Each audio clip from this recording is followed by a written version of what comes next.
Hello and welcome to this episode of Flex That Worx. Today you are joined by myself, Anne-Marie, and Graham. Graham is CEO of Baseworks. I work on the commercial team. Lovely to have you here with us today. So we had an idea to chat about different models of business that interact with their customers in a similar way to co-working spaces. And what we thought of was gyms. Co-working and gyms have more in common than a lot of operators might realize. They both sell memberships. They both rely on retention more than constant new sales, but they both succeed or fail based on whether their members actually show up. So we're going to explore this a little bit. I think we start with other industries that are being compared with co-working. Cool. Co-working, given the fact that it's a relatively new industry and it's rapidly evolving, as we can see, it's natural human nature to start pulling in parallels from other industries, right? So we constantly seeing, things like hospitality being used as a reference point in co-working spaces. Hotelification was a word we came across. You will constantly see me compare coffee shops and how they operate and how their brands are, how there's a tiered brand system within the coffee industry, and how that's now starting to come out in co-working as well. And it just got me thinking about another business segment, which is gyms, which have a lot of similarities in regards to things like members, again, and tiered systems, So, you can go to the gyms that have all the equipment, all the kit and caboodle, staff on site, classes, and again, that all directly almost is a parallel to what we're doing in co-working spaces. So events, classes, members are members, people on site, we've all of these kind of elements that are very similar. And I just thought it might be worth exploring, as you were saying, like, what do gyms do well to attract and retain members? How do they segment and maybe define who or what is suited to their gym? Now, you're a more frequent gym goer than I, so you're probably better placed to break down the kind of audiences that you come across and your daily trips to the gym. Yeah, 4 times a week actually. Yeah, not every day. That would be a lot. I can't be washing my hair every day. The number one thing that would strike me about a gym versus the co-working space is that even, and I actually talked to somebody about this at the gym the other day, even if a gym has rubbish gear, imagine being on a beach and you have to get your workout done and they've got really old school equipment. You'll be in the US or in Spain or Muscle something. Beach, isn't it? That's the famous one, right? Out on the West Coast. Yeah. Right. That's it, exactly. You do, like, you go to gyms and you see the guys and girls who are there, like, I don't know, it seems to me like 24/7, hanging around, chatting beside machines and stuff like that. And we get elements of that in co-working as well. But on the equipment piece, if you want to get a workout done, it does not matter if you've got the swankiest gym on your doorstep or if it's got like one barbell and a couple of weights, you will make it work. You know what I mean? So when we think, oh, my space isn't doing well because it's not swanky enough, it's not doing well because the equipment isn't expensive enough, we haven't got the right coffee, it's probably not the reason. And I think gyms prove that. Because if somebody wants to go into the space, ultimately a gym can be as nice as anything, but it's going to sit empty unless somebody gets off their backside and actually goes there. And the same can be said for co-working spaces. So what are the spaces doing to make sure the right type of person knows that they're there, they're open, they're available, and that they're catering, they understand the mindset of the person who wants to go there? Because for me, my gym is open at the right times. That's why I go. It's open at the right times. It's got what I need, but also it's the right cost for what I want to spend. It mirrors how important the gym is to me in my life. I wouldn't pay triple that. I'd find an alternative. I'd probably go for a run and do stuff outdoors if they suddenly tripled their price, because it's not worth that much to me. But they're nailing what it is I'm looking for. And that's why I'm there 4 times a week, But here's another question. Just got me thinking there. So, like, you walk down the middle aisle of any supermarket, especially in January, and there's home gym equipment. I mean, and that's another question that we're coming across in co-working is why should I leave home? Why? What makes what's compelling enough to get people out of doing workouts at home and into the gym? So the reason that I don't even bother buying home workout equipment is because I won't use it, because there's too many other things to do at home. So if I'm at home, I'll be like, oh, I meant to do that other thing, and I will see it while I'm holding the weight, and I'll pop the weight down, and I'll be like, it's just, I've got a minute and a half between reps. I'll just put a wash on, or I'll just do that other thing I was going to do. And there goes your workout. So you're also speaking to creatures of habit. And I go to that place to do that one thing, and then I can say, well done, Anne-Marie, that one thing got done. So you're part of a person's routine, and that's a key place that you want to be. You want to be a core part of the thing that I do every day or every week. If I go to my office and we know people in our co-working space who do this. I'm in the office we do it ourselves. Tuesday, Wednesday, Thursdays, or Mondays and Fridays are my office days. And the rest of your week hinges on the fact that you're in there for those days. So seeing yourself correctly as an operator, positioning yourself or a gym owner in the minds, like recognize where you sit in their routine, and like understand that, get that. But I wonder, have you just fed the return to office beast by saying, I wouldn't do it at home? So are you indirectly saying that people won't work from home? I'm totally not telling my colleague here, telling my CEO that I don't work on the days I'm not at home. No, not at all. But I do different work. And so, like, if the space that we work in tried to get me in on a Monday or a Friday, there'd be a reason I wouldn't go in. And it lends itself to other things I'm doing on those days, as well as the work that I'm doing on those days. If I needed to, of course I could, but it's how it slots into life. I've planned life around it. And people are probably planning their life around your co-working space in the same way. If my gym said to me, why aren't you here at 2 p.m. every Wednesday? We've tried and we can't get her in. We ran all these marketing campaigns. It's not working. Yeah, lads, I'm at work. Like, it's never going to happen. So you have to understand where you fit in the landscape of a person's work or life. If you're talking between a gym and a co-working space, it's a really big part of it. Like, operators knowing who they are in your world. Like, being in the office is not the be all and end all. You and I have had weeks where, you'll ping me and say, come here, I'm going to stay at home for one reason or another. And then I'll be like, all right, so you're not going to be in, I won't bother, I'll stay at home as well. Yeah. Our operator is not like pulling their hair out wondering where the heck we are. Are they not important to us anymore? No, they just don't fit in our world that week, So I think it's really important to like know where and when you value. Same way the gyms aren't going to get a big head because they're full for all of January, and on the 1st of February, they're going to pull their hairs out because most people are after signing up for like 6 months. So they're getting paid anyway, right? So and this is the other thing. Like, I mean, as a co-working space, if people are signing up for, 6 months and they don't attend, is as a business owner, so we talked about that this morning. Are you not happy with it? Yeah. We talked with an operator who's like new to the market, and I would have chatted with him last year when he was just getting going, and he was like, the number of signups I have versus members versus actual names I'm going to be putting on Baseworks, because he was getting started at the time. And it's a matter of, I suppose, letting the space run a little bit and then saying, oh, wow, look at our capacity.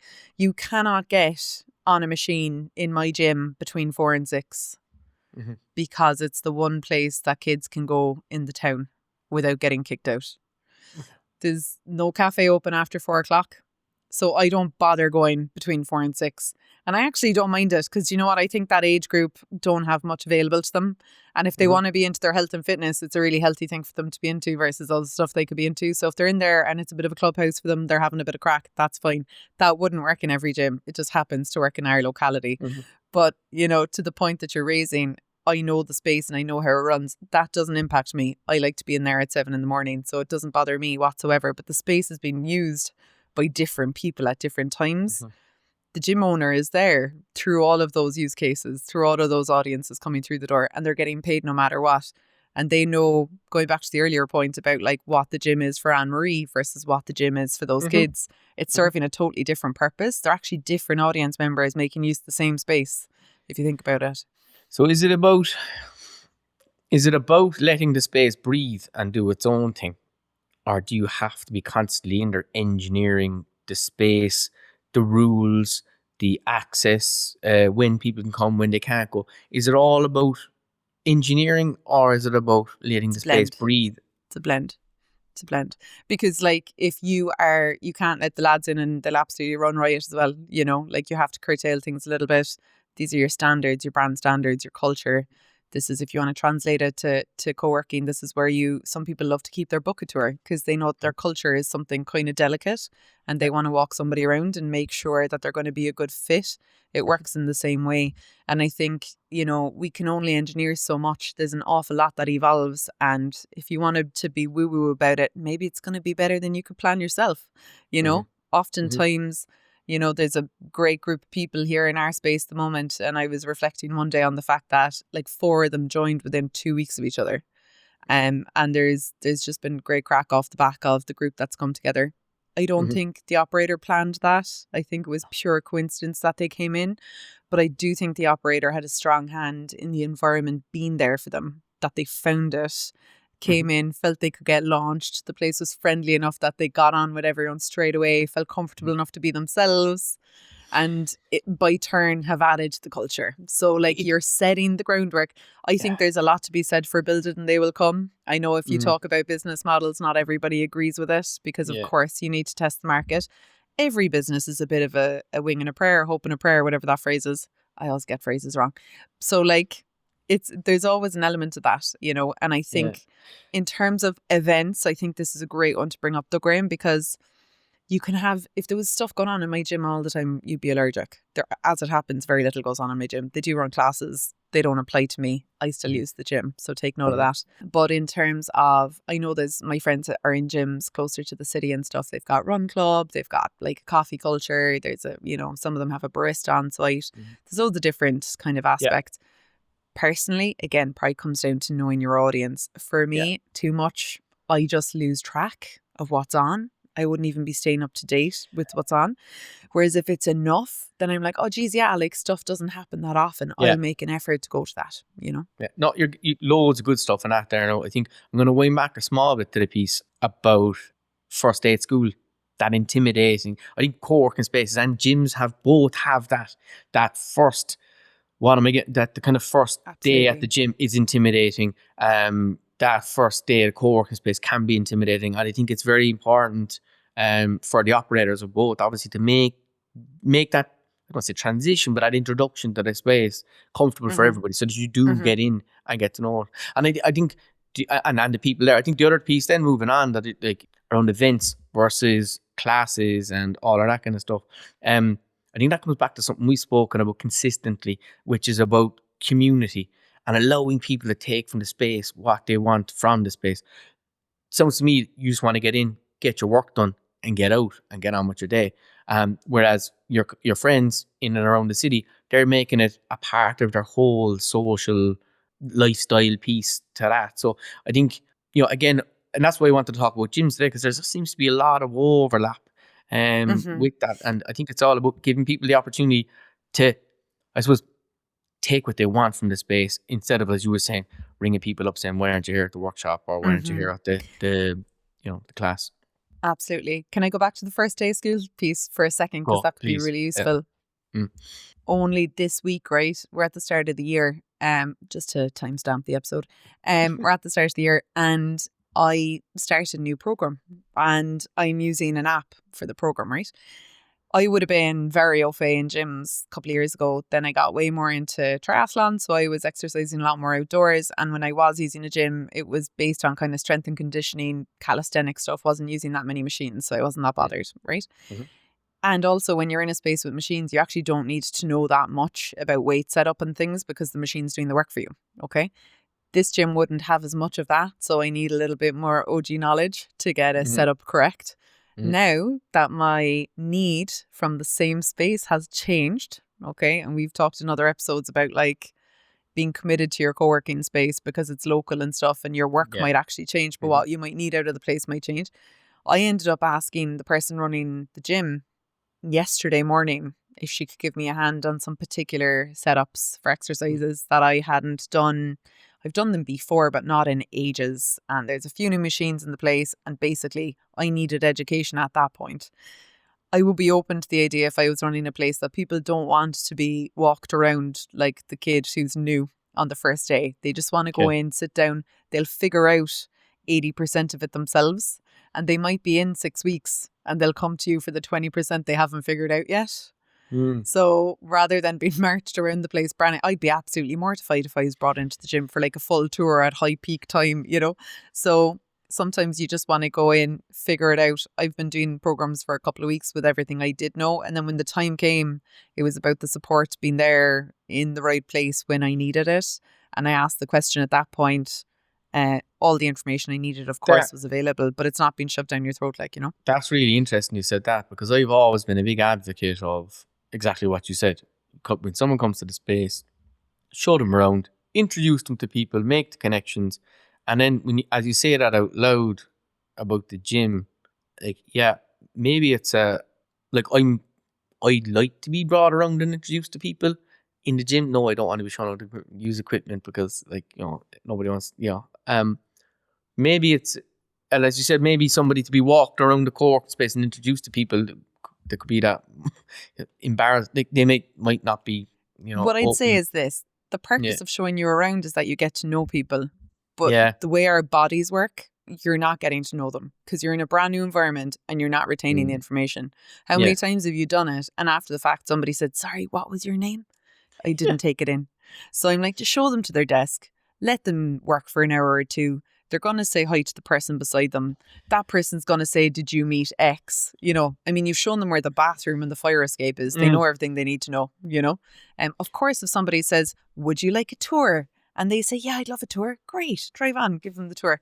Maybe it's a case by case basis. Yeah, 100%. Listen, and I think that goes for a lot of stuff. But I guess the point we're making, do you know what the real takeaway for me was from it that I think is relevant both to gym owners, if you happen to be here, and operators, is that, like, I wouldn't kind of sleep on the people who are already in the space. You need to be ready for them needing support too. Like, I still don't always figure out how to print something here, for example, because I needed to print something like once in the last 15 years. So, like, you know, knowing where to go when I do need something, that's the important thing. I keep forgetting the pin code for it. Yeah, I'm the same. I struggle printing as well.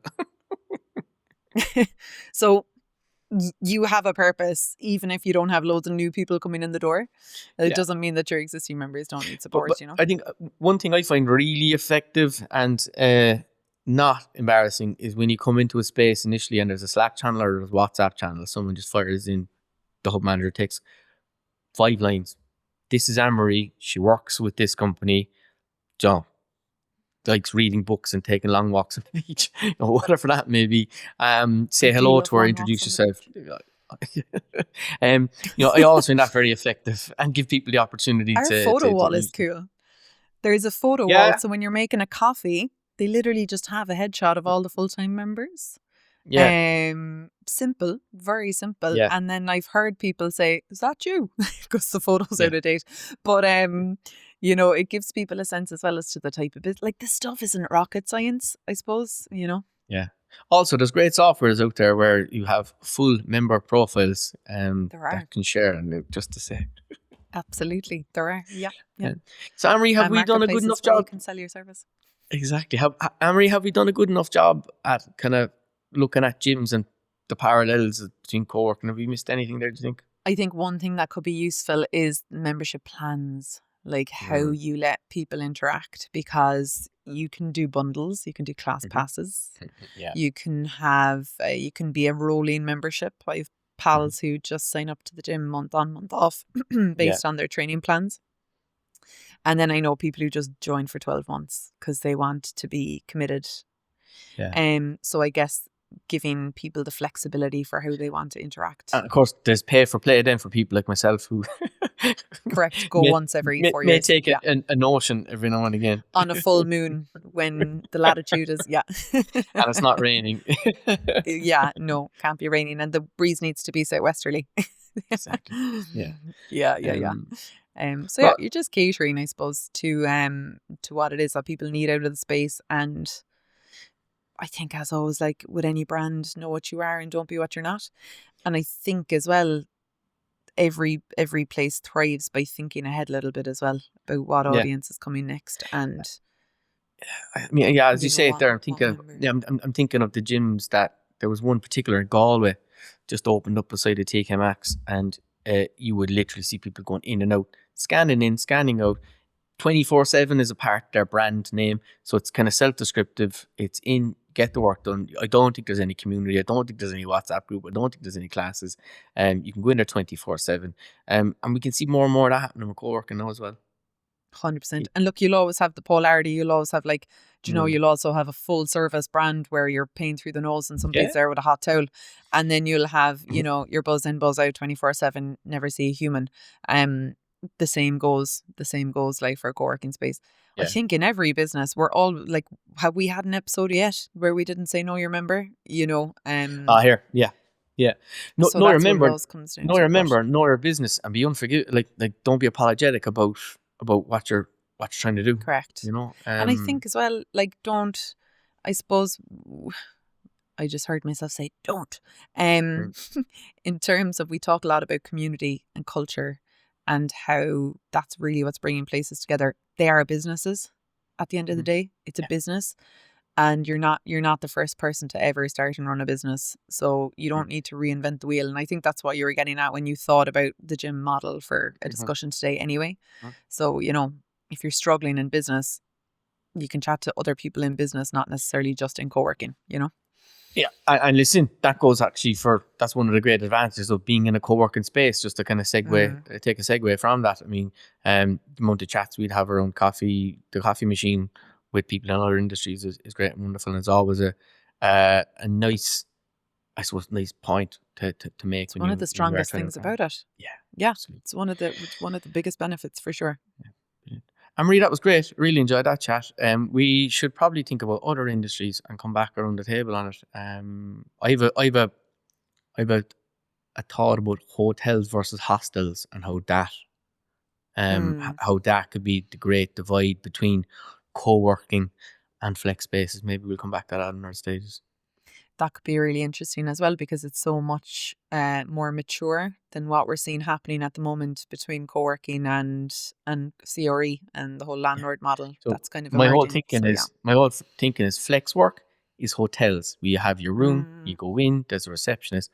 Hostels, budget aside, hostels are generally for people that like to travel, like to share a space, like to have the chats, and like to, if you go traveling in Australia, maybe go do a bit of hiking together, or go and there can be really nice hostels. It's just a different model.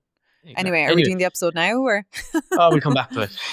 We say all the good stuff. Yeah. Thanks for that, Graham. Thanks for tuning in to Flex That Worx. If you enjoyed this episode, don't forget to follow or subscribe wherever you get your podcasts so you don't miss our next episode.